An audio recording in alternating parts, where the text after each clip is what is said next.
This is Bere Vinu here. Good morning. This is my book, Fragments of Divinity. And now to read Chapter 3, Manifest Dependency. A few days later, Nave departed on foot with a band of 7 soldiers, Raz included.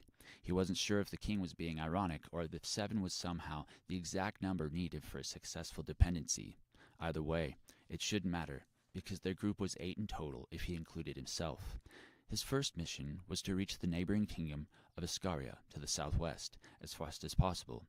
Nave assumed the king hoped they would develop a haste dependency. This meant they would have to travel light and have an exact route planned in order to stay hydrated. There were few villages between their destination, but they were to avoid them, if at all possible, and refill at springs and rivers along the way. These would act as their midpoints, and they were only to rest briefly at nightfall if they were to make the full trip in less than 2 weeks.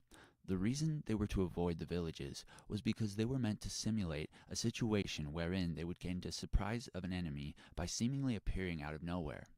The fewer people there were to alert anyone of your passing, the better. Nave carried a single water skin across his back, a small dagger, and light clothing. The men assigned him were all relatively lean and known top runners among the army.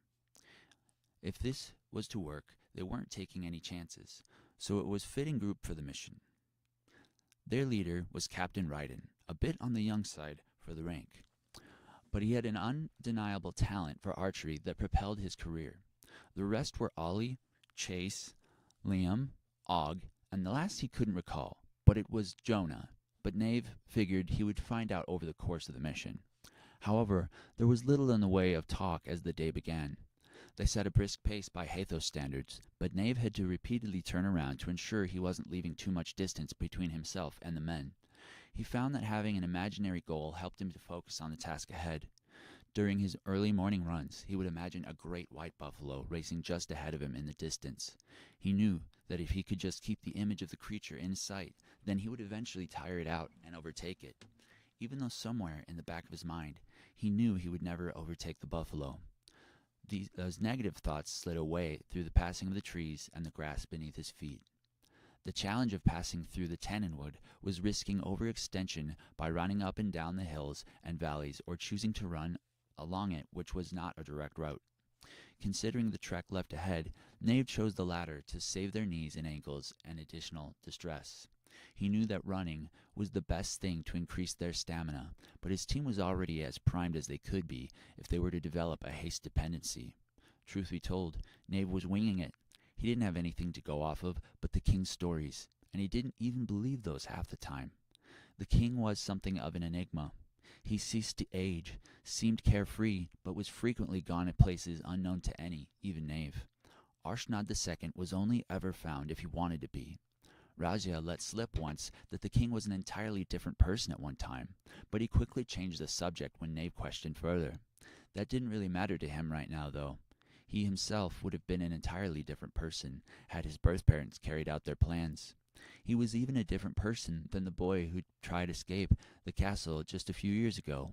All that mattered was who he was today. So now he gave the king the same respect and followed his command. They were coming upon their first river crossing. Nave waded the men across mid-level deep part of the river. This allowed them to cool down while simultaneously filling up their water skins, all without stopping. The worst part about this approach was the squishing sensation in his socks and the foot gear. But this would be Hathos soldiers, This would soon pass with the rising of the late summer sun. Suddenly, the ground began to tremble. He turned around, but the Hathos soldiers hadn't seemed to notice yet. Their hair rose on the back of Nave's neck. Sudden, a realization began to dawn in the eyes of the other runners. A mighty tusked monstrosity crashed out of the forest bordering the river. Its cold black eyes were dead set on the runners as it launched itself toward them with blinding speed. "Back into the river!" commanded Nave. The men didn't question him, and as they all drove headlong into the water and swam for the life of themselves. The beast came to a skidding halt at the spot they had just been lingering, and they smelled the area while keeping a close eye on the men in the water. Nave locked eyes with the beast. Its massive form swelled with each breath. "What the hell is that?" asked Knave, performing a backstroke.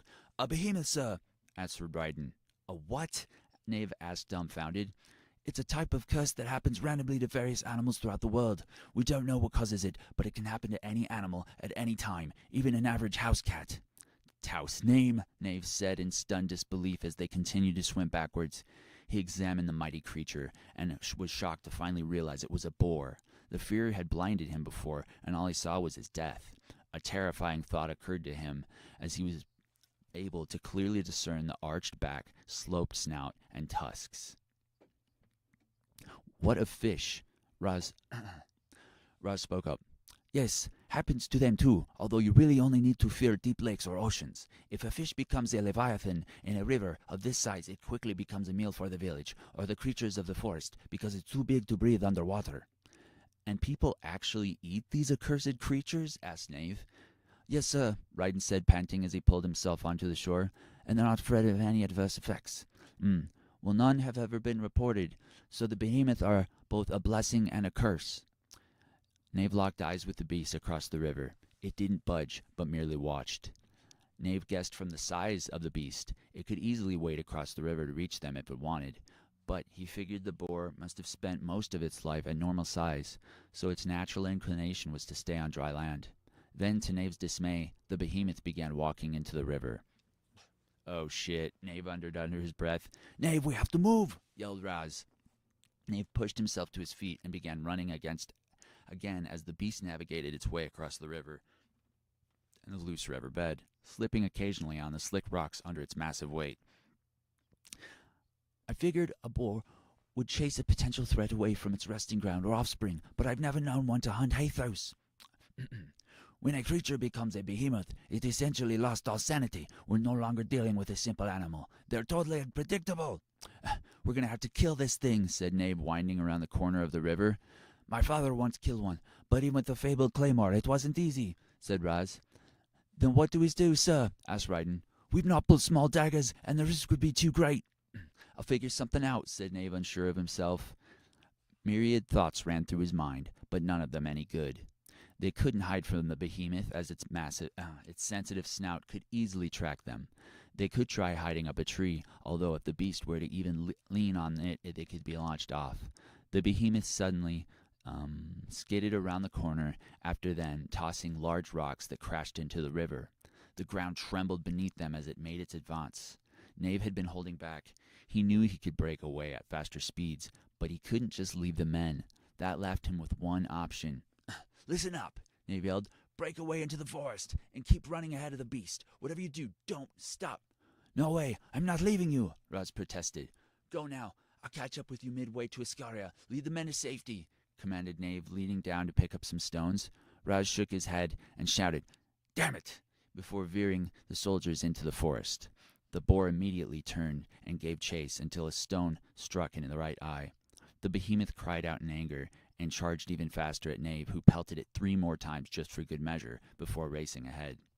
Now that Knave wasn't held back in pace by the Hathos soldiers, he could easily outpace the creature, even given its amplified abilities. But he kept just ahead of the creature for several mount shades, hopefully ensuring the escape of his men. He stayed with the river for a while longer before leaping with all his might and clearing back to the other side in a single bound, rolling to grab more stones as he landed. The mighty boar was already charging through the river at Knave, and as Knave chucked more stones at it, Knave's heart was racing as the adrenaline coursed through his veins. He was so caught up in the panic of the situation that he let loose a stone that flew so hard it actually chipped off the end of one of the boar's tusks. A dark glow enveloped Behemoth as it wailed its anger. The glow even seemed to emanate off the chipped tusk before it floated down the river. The Behemoth charged forth at blinding speed and lunged at Knave so fast he was launched into the air upon impact. Knave careened through the air, flailing endlessly before crashing hard into a tree, sending bark flying. He slid down the side of the tree and crashed hard into the ground. He felt a snap of his right shoulder and winced in pain, but the pain shocked him back into alertness as he rolled to the side just in time to avoid being crushed by the charging Behemoth. The tree cracked in resistance before snapping off at its base entirely. Knave held his shoulder with his free arm and continued running west in the opposite direction his men had been sent. He could hear the Behemoth crashing behind him as he continued deep into the forest. The density of the trees was the only thing currently saving Nave from death as the boar thrashed behind him. Nave continued on like this until the sun began to set. His breath became ragged, and he'd lost all sense of direction. He could still hear the beast behind him somewhere in the distance, but even though he'd made such a gap, the creature would overtake him eventually if he didn't find a secure hiding place. But the mountains were far behind him now, and if he kept going, he would eventually come to a grassland, at which point he would have no protection. He allowed himself to slow and looked onward. The forest was all around, and it's all that was there present as it looked all the same around him, but something to the right felt familiar to him, so he followed his intuition and ran that direction. He wasn't sure if it was just his weary-minded body, but he swore he could make out a purple haze in the distance as twilight enveloped the sky. The trees began to thin somewhat, but Nave kept on anyway.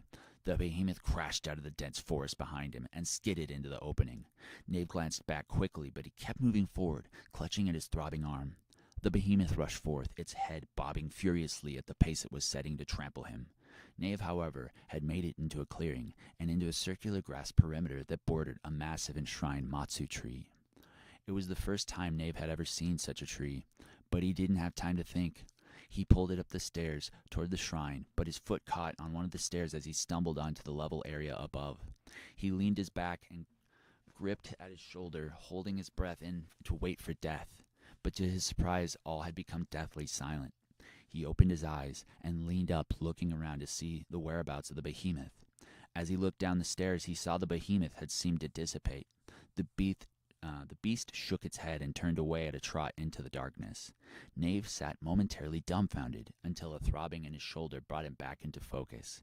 He glanced around for a moment and found a twig to bite on. Luckily, this wasn't the first time he had to relocate his shoulder.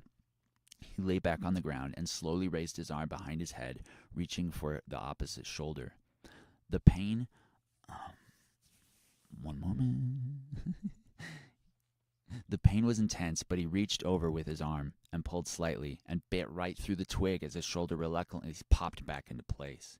He slowly lowered his arm and cradled it with his other. He would have removed his shirt to create a sling, but he'd long enough pain for one day. As Nave sighed deeply, he experienced a sensation he'd never known. It felt as if the very air around him, Oveya itself, sighed with him. He looked around and felt entirely alone, yet he took another deep breath and exhaled. Again, the sensation all around him that compressed and depressed was palpable. Nave began cautiously navigating the shrine. He'd never really seen anything like it. Wooden poles that had once held, ancient banners were bent at odd angles from the ages of undergrowth. Vines and roots had misplaced what was once neatly inlaid stone. The elements had not been kind to the stone, but a shadow of an intricate pattern remained where Nave now walked. All of this was nothing compared to the mighty tree that towered before him. The branches created a canopy stretching even beyond the border of the grass perimeter. The bark had delicate repeating patterns that ran neatly from top to bottom. Nave could make out remnants of string wafting among the branches. He couldn't begin to understand the purpose of such things, so he walked closer to the tree to inspect. As he did so, a sense of nostalgia overtook him, but there was nothing as in memory even remotely close to where he was now. A stone moat wrapped around the base of the tree where mighty roots intertwined and created a hazardous fall into the depths.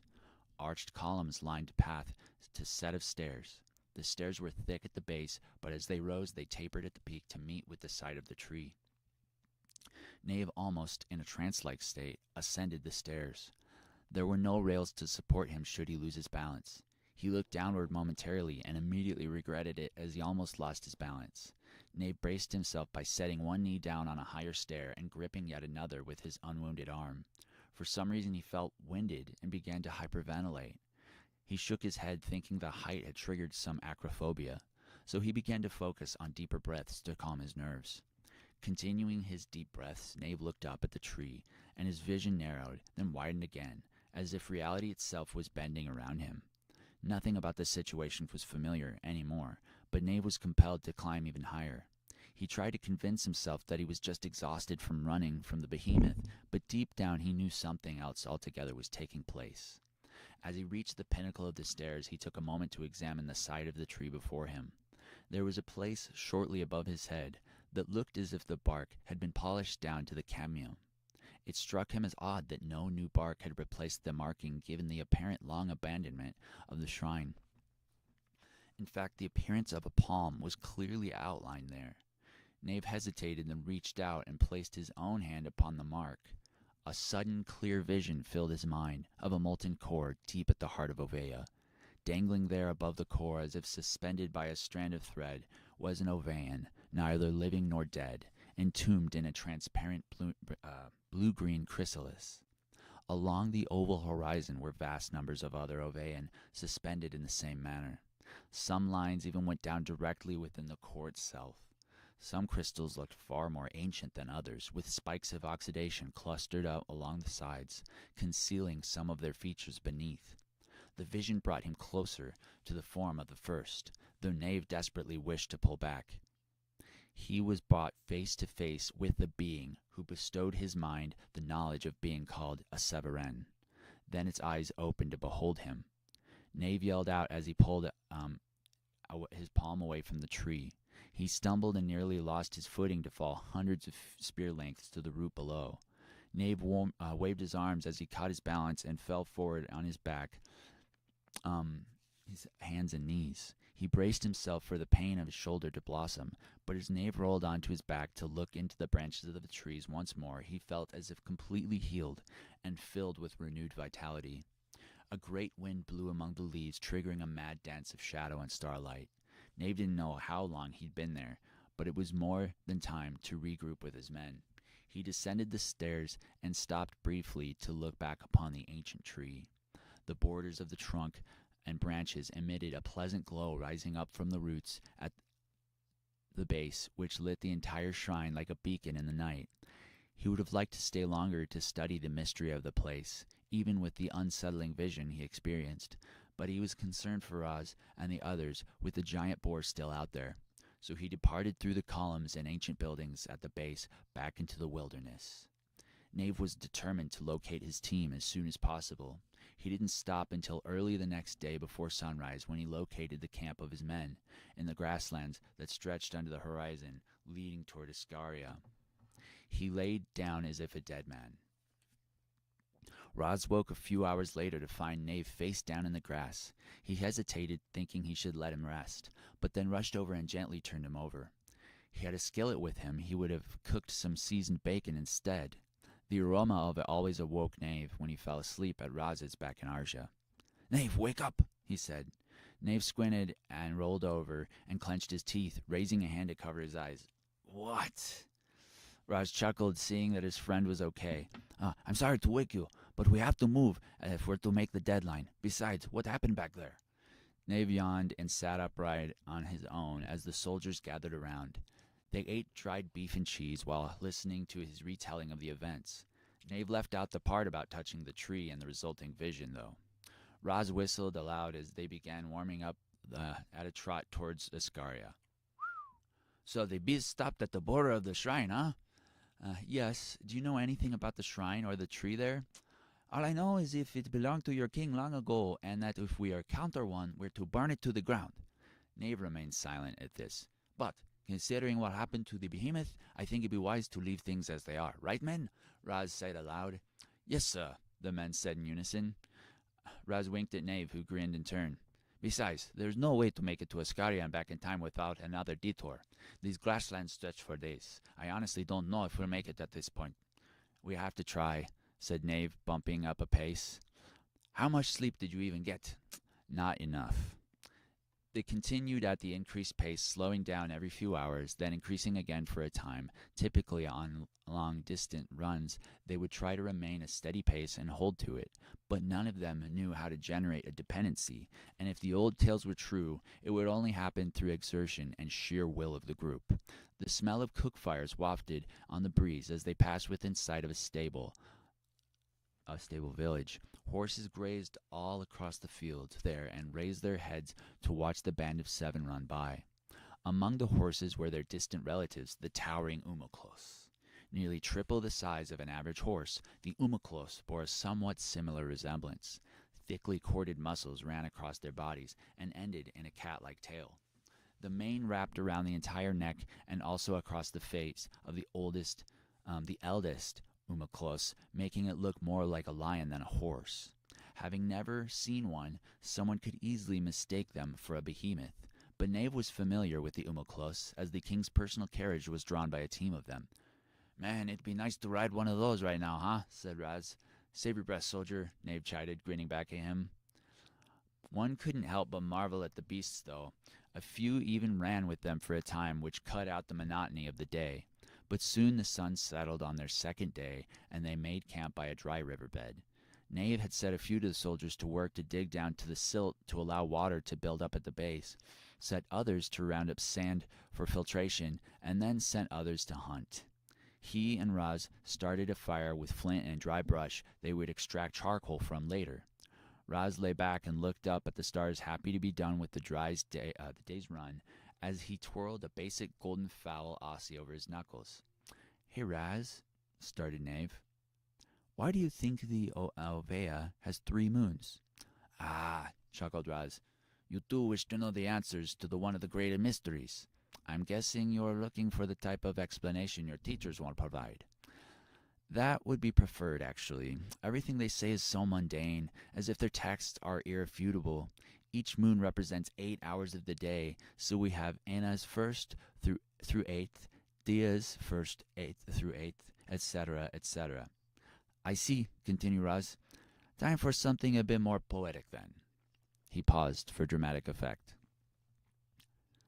"It's been said the largest of the 3, Dia, is betrothed to Arthas, the sun. Arcas, while faithful, is eternally tempted by the smaller moons, the sisters Enas and Tria. Those 2 represent the great temptations in life, for all of us. Some poor bastards have even, have more than one, but just one is enough to destroy a man," said Raz, suddenly flicking the Aussie chip and snatching it out of the air. Knave examined his own bag of Aussie and sorted through the various feathers and chips, trying to find one to mimic Raz's knuckle trick. "And where does Ovea stand in this relationship?" "Now, that's the eternal question," Raz continued. "My mother raised me through the books of Manakai, unbeknownst to my father, which teach that we ourselves are Ovea. That means the answer is up to you.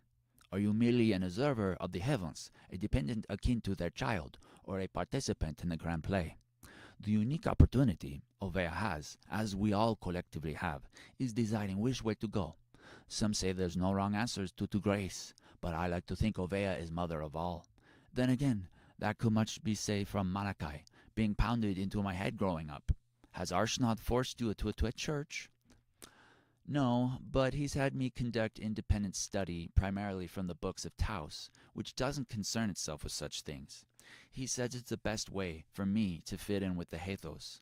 Although that did nothing to prevent those little bastards from ganging up on me," Knave said, flicking his torn right ear. "It's all just steadfast self-discipline, self-reliance, and self-destruction, if you ask me." "Why is that?" "Other than the obvious, of course," asked Raz vividly, remembering the day he found Knave beaten to the square. "Because no matter what Taos actually said, the teachings of the supposed men of the path and the parents of those children they have very little to do with the contents of their holy writ.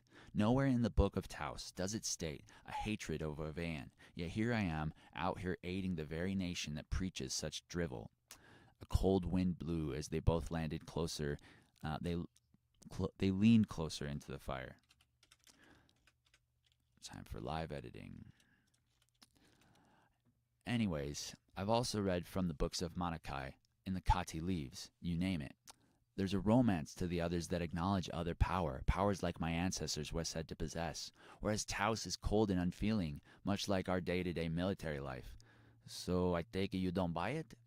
"Don't get me wrong," said Knave. "Being a practical utilitarian has its benefits, but no, I don't believe it. Taos may have been some sort of philosopher, but he was no god. His is the path forever rewoven, and when the world he will return to build it in his image, the world that is to come," Knave quoted dramatically. "Well, I'm waiting," he yelled at the sky. "Oh boy, don't let anyone else hear you saying stuff like that," says the Manakai man, replied Knave.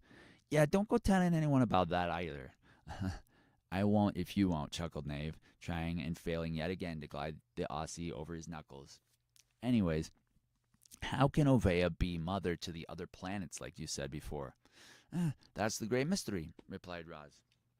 No one really knows, do they? Then there are those who wield pride without blinking and claim to know without a shadow of a doubt.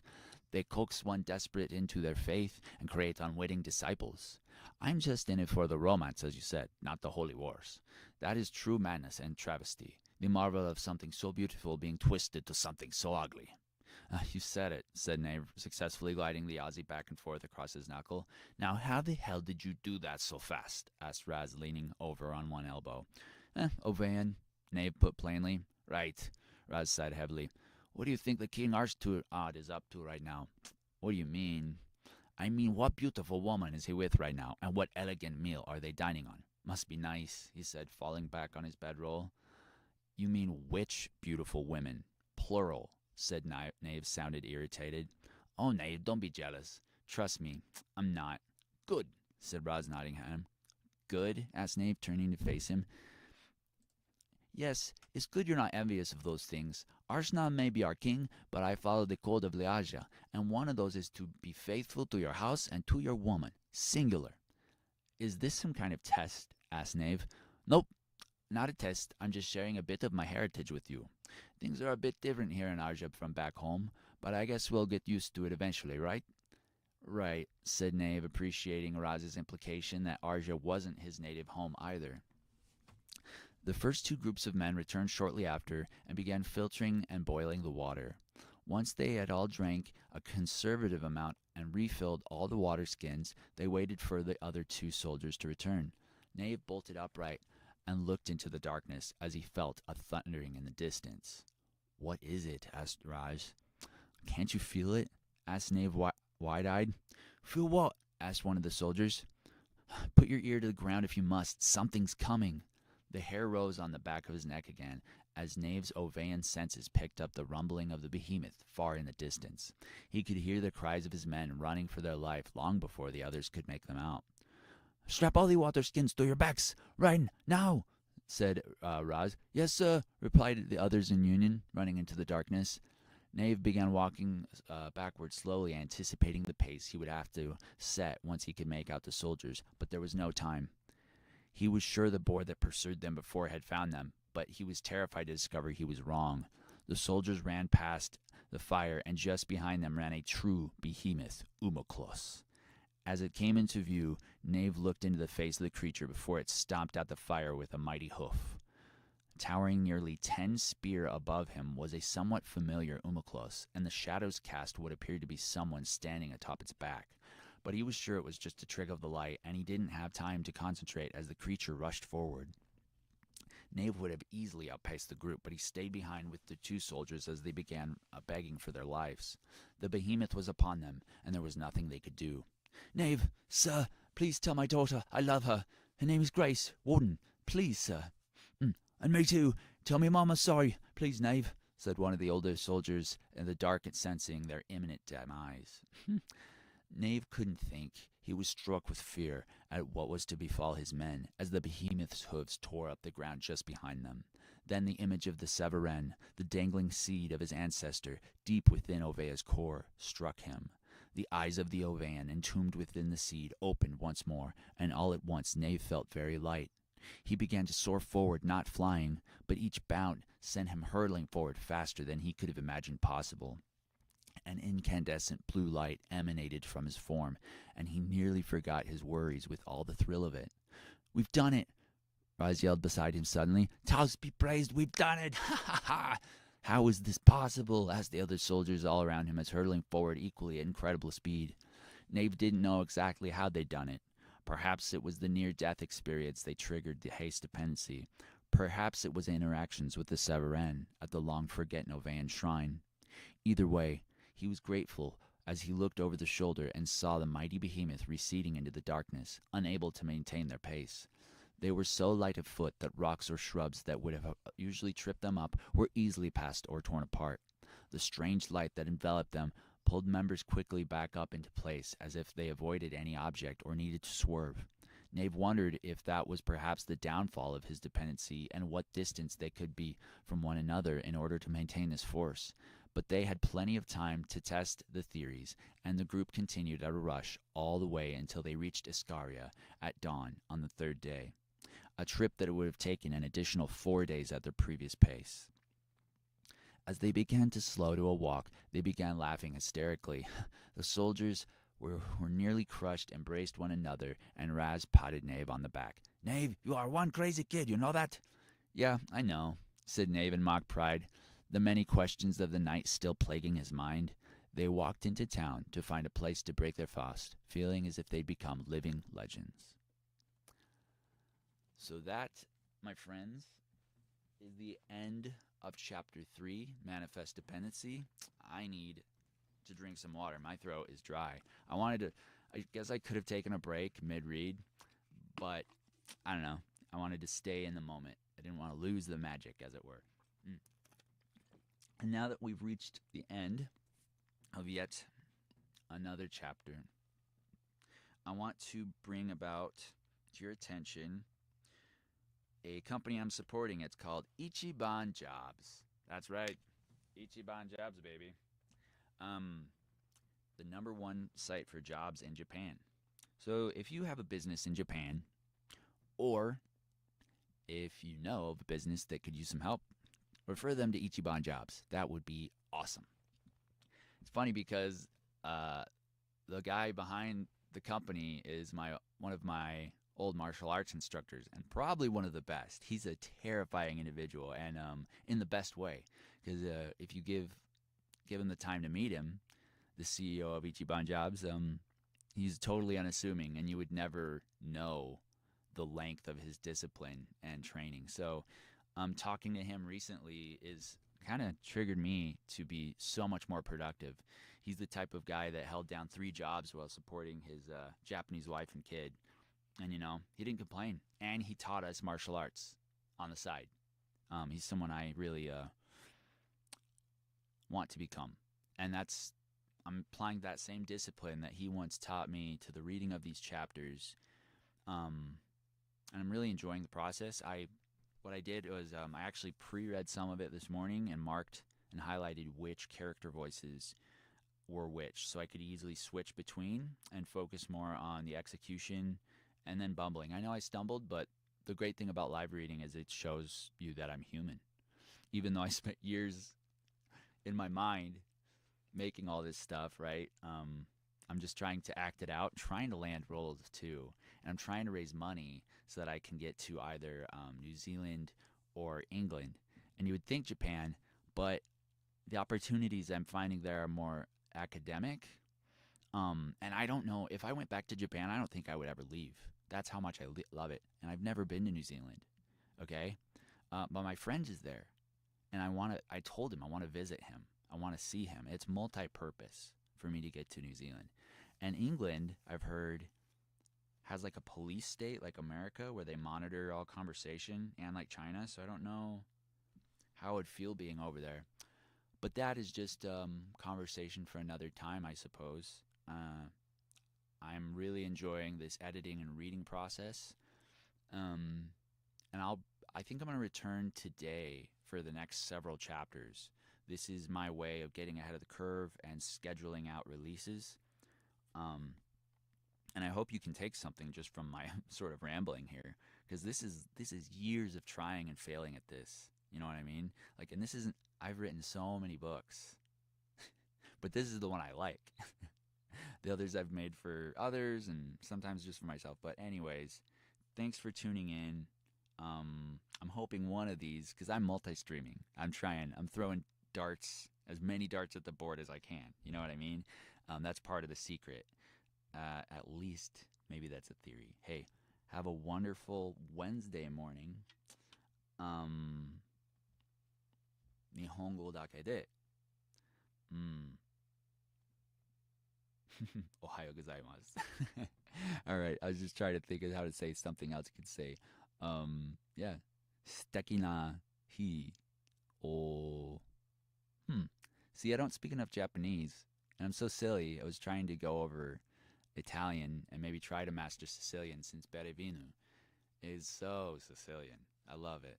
And that's a good thing, as part of the discipline from other martial arts masters like, well, not even martial arts masters per se, but John Candy, I Like Me. And then Bruce Lee, you know, say good things about yourself, to yourself, about yourself, um, corny as it may be. So hold on to that, and I'll be back again for several more chapters.